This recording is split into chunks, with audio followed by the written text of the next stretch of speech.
Assalamualaikum warahmatullahi wabarakatuh. Saya Yunita Arsya dengan NIM 20 120 17 55. Baiklah, saya di sini akan menyelesaikan tugas UTS saya, yaitu mereview jurnal Perkembangan Ushul Fiqh yang ditulis oleh Irwansyah pada tahun 2018.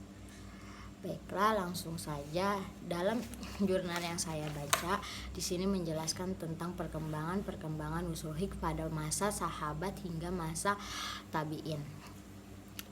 Dari masa Rasulullah Shallallahu Alaihi Wasallam, beliau itu menerapkan ushul fiqh itu dengan lancar.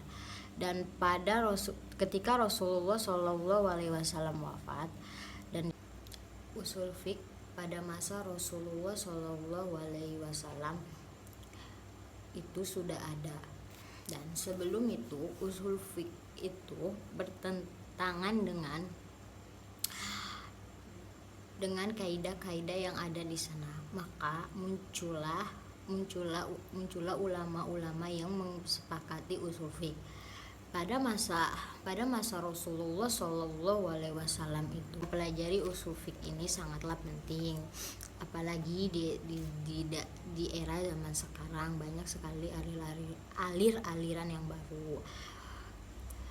Dari itu maka kita harus bisa memilih dan bisa memahami dengan bijak. Dari kekurangan jurnal ini, di jurnal ini tidak dijelaskan pada masa sahabat siapakah yang membekukan ushul fiqh, tidak dijelaskan bagaimana perjuangan ushul fiqh tersebut. Dan menurut saya dari penulisan atau apa sudah jelas, tapi tidak dilengkapi dengan dalil-dalil atau apa yang membuat saya sendiri pun masih bingung. Tapi selebihnya jurnal ini bagus dan membantu saya untuk bisa memahami untuk mempelajari ushul fiqh dari masa sahabat hingga masa tabi'in. Sekian dari saya. Wassalamualaikum warahmatullahi wabarakatuh. Dan muncullah kaidah-kaidah baru dari ushul fiqh tersebut setelah dibekukan, mengumpulkan sampailah zaman dari sekarang.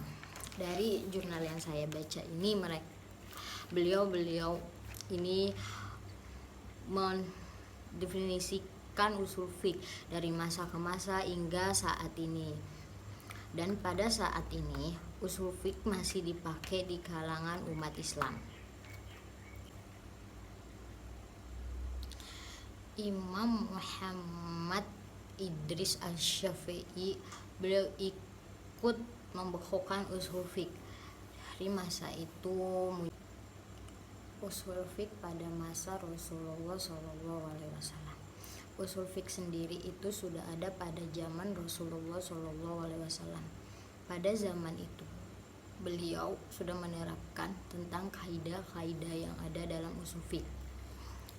Dilanjut pada zaman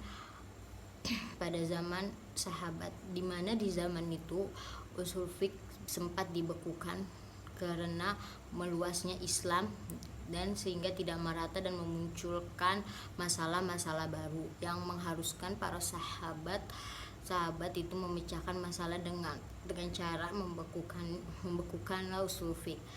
Dan setelah berjalannya masa demi masa sampailah ke tahap ushul fiqh pada zaman tabi'in. Dan di masa itulah